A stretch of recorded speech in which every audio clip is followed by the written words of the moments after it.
Hey everybody, we're going to get into part 2 video of Green Swamp Server, the guide you've been looking for. So stick around and we'll jump right in. My name is Doug and this is Astro AF.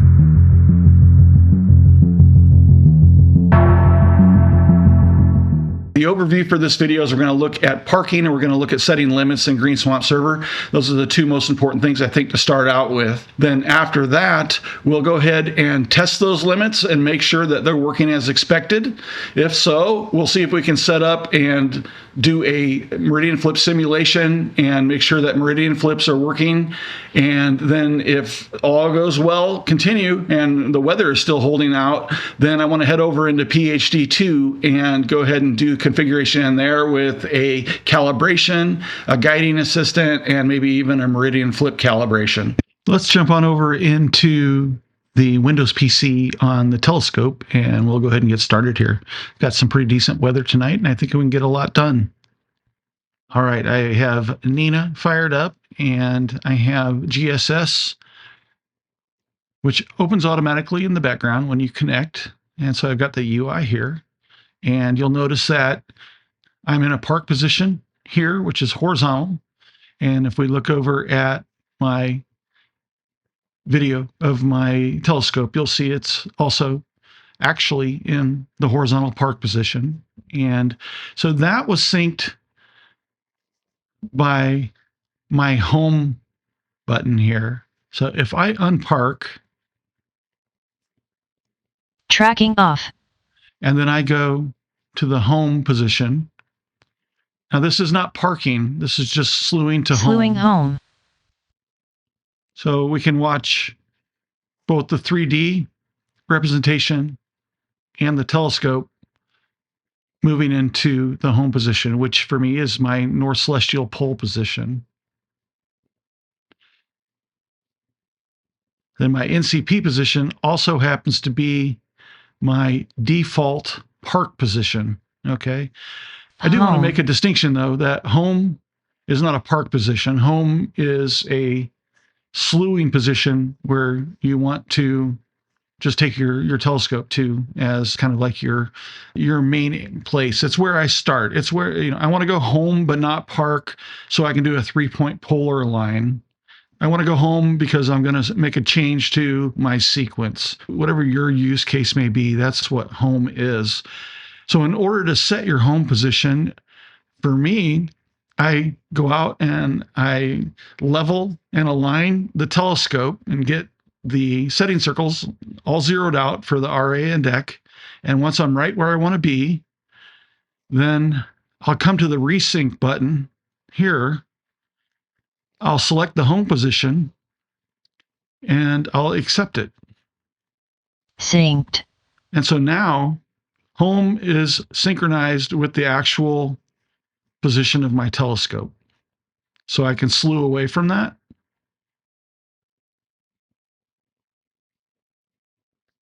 And I won't go too far here, just for illustration. And then I can go back to home.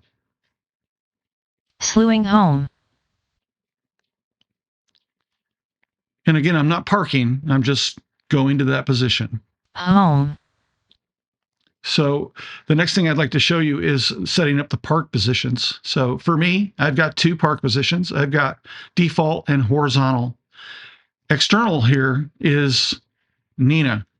So NINA has its own external connection. And if you'll see up here, I've got connected applications, which you might be able to see. So connected applications are 2. And that would be NINA and PHD2 are connected right now to GSS. So to actually set your park positions, we'll come up to the main menu here in this hamburger menu.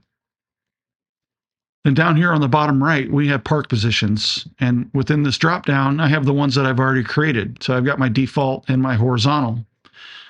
So I know that I'm in my default position right now.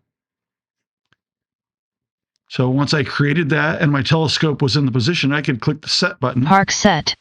And that position is now saved to default. Okay. Now, if I slewed over to the horizontal park position and I created horizontal and I click the set button, then it would save that position as horizontal. Now I can create a new park position if I wish. Click the plus button. We can call that just demo and accept it. And then we have a new park position, but it's not set to anything yet. So we'll go ahead and click the set button. Park set. And position is now saved to demo. So the current position of the telescope is now saved to this park position that I named demo. And then I can delete a park position by clicking the minus button. So I'm going to delete demo, and notice it's deleting the one that I had selected here in this drop-down list. And so we'll accept that. So if we look at the list, demo is no longer in there. So that's how you create a park position. Now, while we're here, I want to look at this flip angle. Now notice I currently have it set at 0, and that's because I'm going to test it. We're going to change this later. But for now, I want to get close to the meridian and not have to wait very long. So the flip angle in degrees, I'm setting at 0. And that's degrees past the meridian. All right, let's go back. So then the next thing we want to look at is our limits. So we set the limits from that information button down here, and this is our limit options.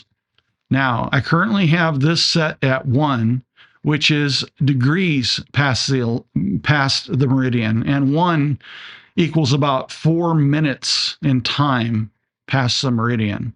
And I've got a calculation I'll pull up and show you here in just a second. So based on whatever this setting is here, and you can choose how many degrees, then you can choose what to do when the mount gets to that position.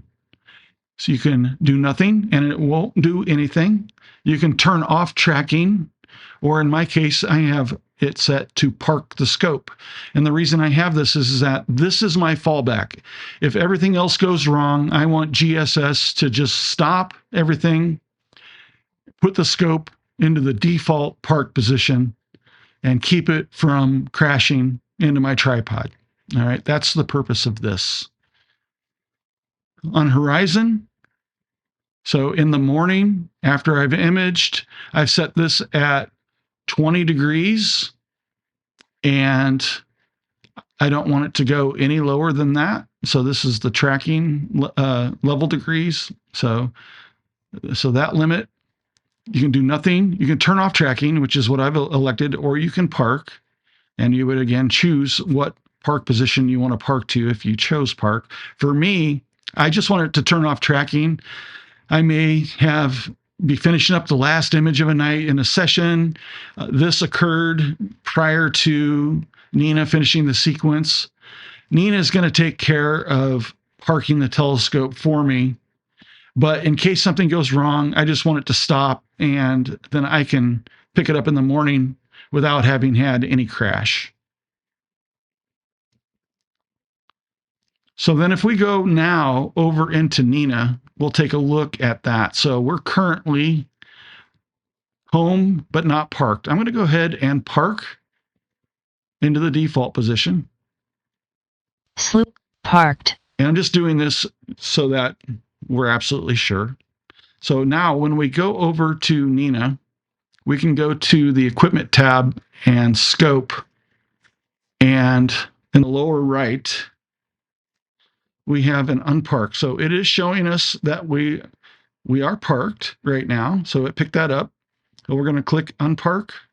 Tracking on. Now, every time that you start NINA and get your connection with GSS, you need to come here to the telescope equipment tab and be at your park position, which we are, and set as park.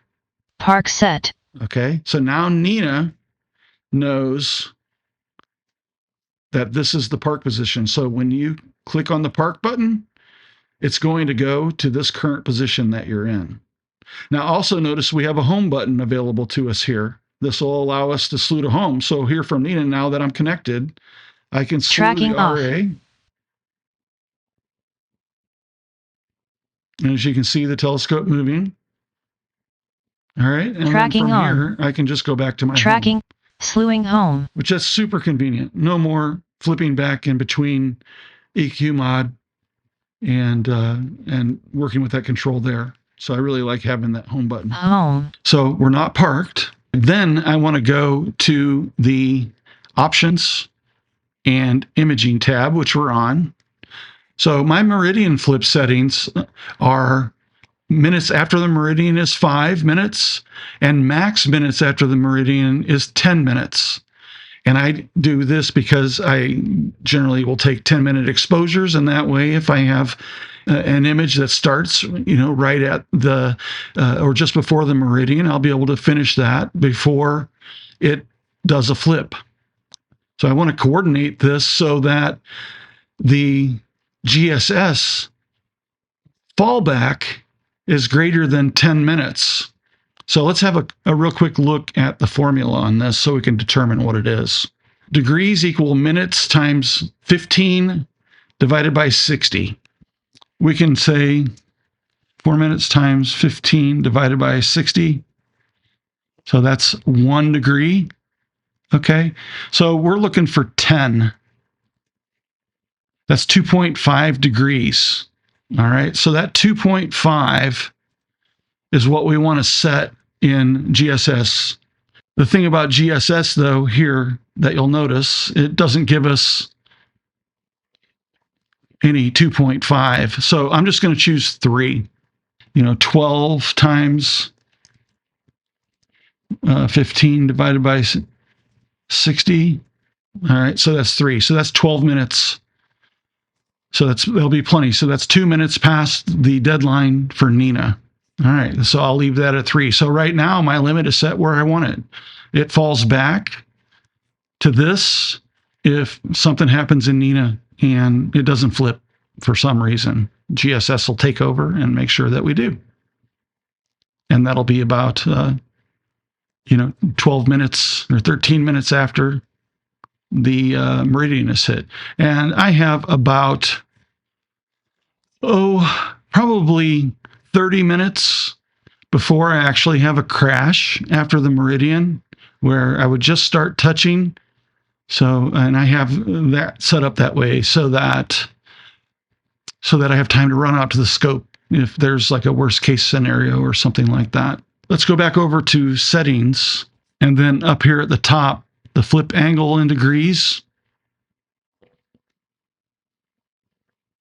So we'll set that to 3. So I need to take a break. I'm going to go out and I'm going to get in focus, and I'm going to do my 3-point polar align. I'll do that off camera, but I want to be as aligned as I can get here before we go on to the next steps. That took a little longer than I wanted to. I was messing around. Focus was a little weird tonight, but it ended up being pretty good. Stars look pretty nice.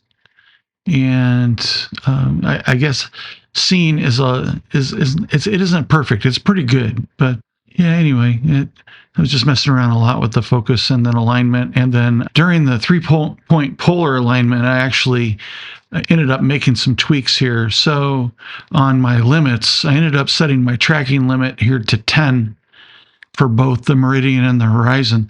And the reason being is that in the 3-point polar alignment, I was hitting my limits here.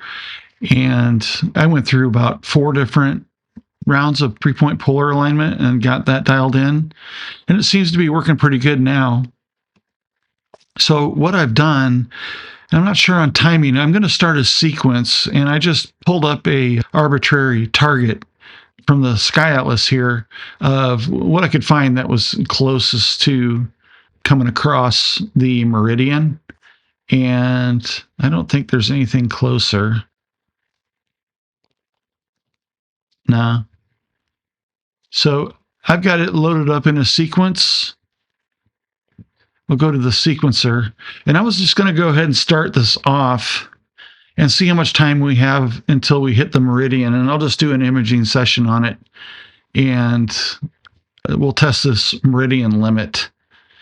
And if it's going to be a long time, I'll go ahead and stop the sequence, and we'll go over and I'll work on calibration and stuff, but I can't tell quite yet how long it is until the Meridian.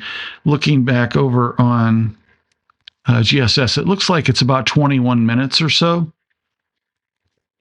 And honestly, I guess let's try to do a calibration. Let's see what happens. So I'll go over to PHD instead, and I'm going to go to the calibration assistant. I think I have time to get this done, and it's pretty decent out. So we'll go ahead and slew. Slewing to coordinates. Slewing complete. Okay.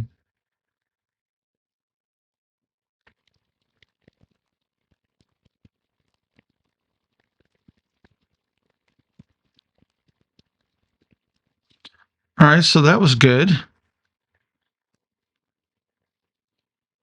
All right, so we can close that. So we got a good calibration.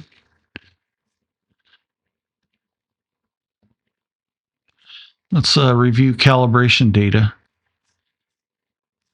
We were kind of jumping around a little bit here in the declination, I guess here in the RA2, but not too bad. I've had better, but that's not bad. Okay, I am actually guiding here. I haven't, this is the first time guiding with GSS, but what I think I have time. Let's go ahead and do a guiding assistant. Pull this over.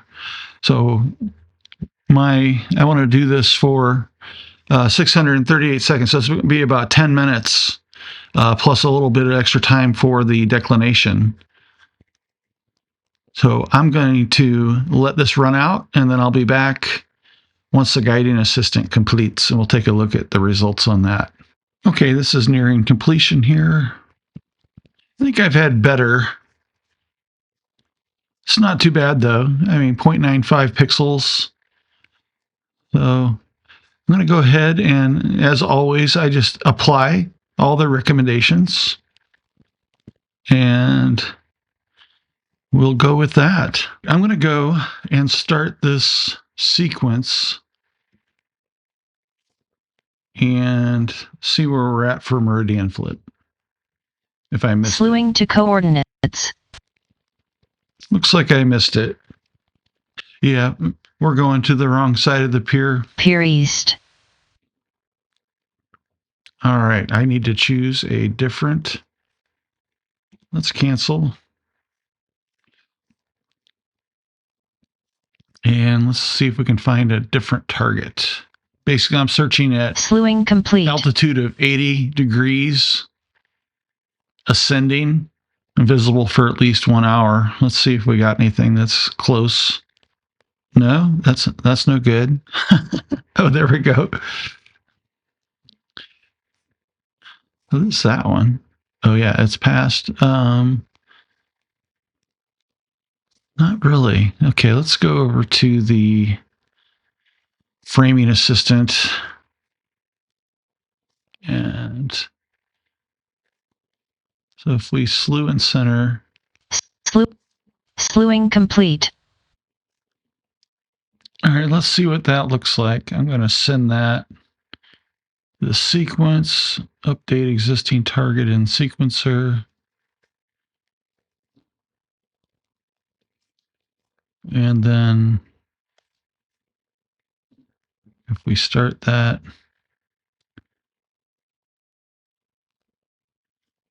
Slewing complete. flip time 0911.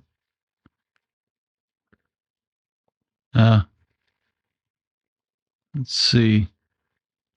It's a bit yet. Well, I'll take a look at guiding here.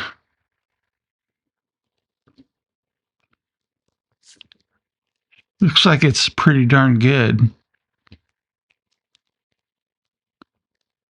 Let's see if it goes off the wall. I think we need a little bit more reactive weight. Let's go up to like 80 on this. And clear, and take a look and see what that has.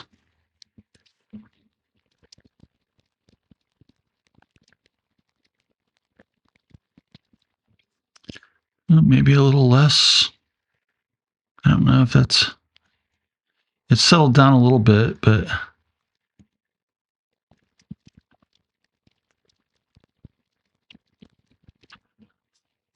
let me pull this over a little bit because I think it's kind of behind. So I've been adjusting the predictive weight and reactive weight here. See if I can dial this in a little bit. I'm definitely going to need some guiding data for PEC because it's basically a clean slate with the new profile.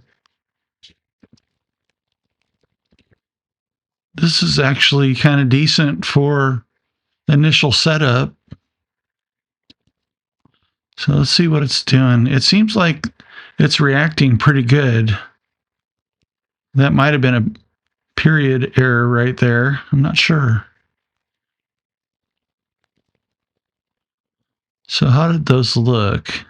Didn't really see a really good deck correction right there. Deck aggressiveness.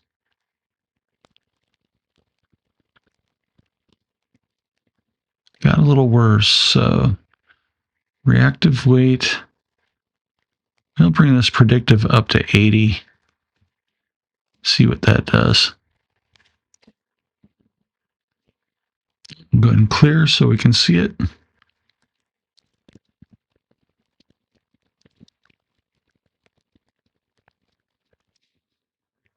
Yeah, I'm just going to have to accumulate some guiding data here and continue tweaking on this, I think, and then let PEC do its thing. I could probably look at these settings that I had here. So on the prediction, yeah, the minimum worm cycles. So I need at least 9 cycles for that to accumulate prediction data. And then the period estimation, the same thing. That's why I raised those up, because I wanted to get as much data as I could, because that's 9 cycles would be about the same as you'd get if you did like the EQ mod PEC recording. I think that's a good number to go with, and that usually takes an hour and a half or so. Looks like some clouds.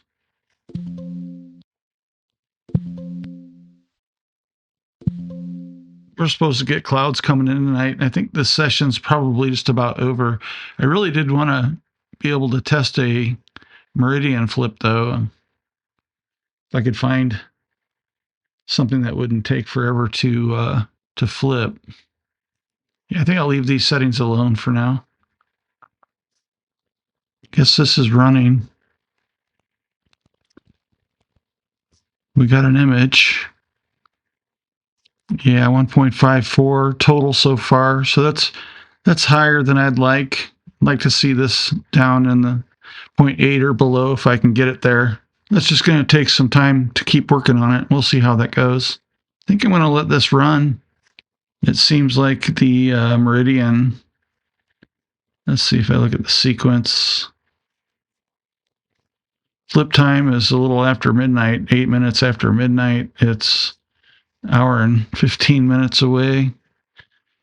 So I think I'll go watch some TV for a bit and come back.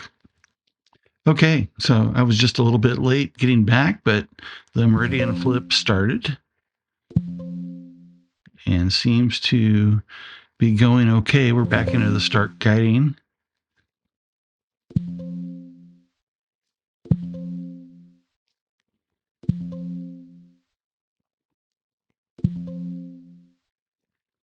Yeah. So we got flipped over to the other side. Let's see what guiding was doing. So it looks like we were sitting at about 1.3 in guiding. So hopefully we can work on improving that, but that won't be tonight. Well, I think that's a pretty good first night. Things to do are to check and make sure that the scope behaves as it should in the morning following the session, and then to work on the guiding and see what improvements we can get there. So I think all summed up, a pretty decent first night of getting things running with Green Swamp Server. Yeah, all right. So not a bad night. One of the reasons the guiding is so bad is that I just looked and it is getting cloudy. I'm getting the little notifications from PHD2 right now that it's losing stars. So less than ideal conditions right now. And just looking forward to some really clear skies, and I can really work on the guiding, and hopefully it can be a lot better than what I've got right here, but it's not horrible. I'm real happy with the entire setup and glad the Meridian Flip worked out, and I am real happy with the way that calibration and everything went. So anyway, I hope that was helpful for you, and if you like this, please subscribe, give this video a thumbs up, and I hope that this has helped you in some way. So thank you very much. My name is Doug. This is Astro AF.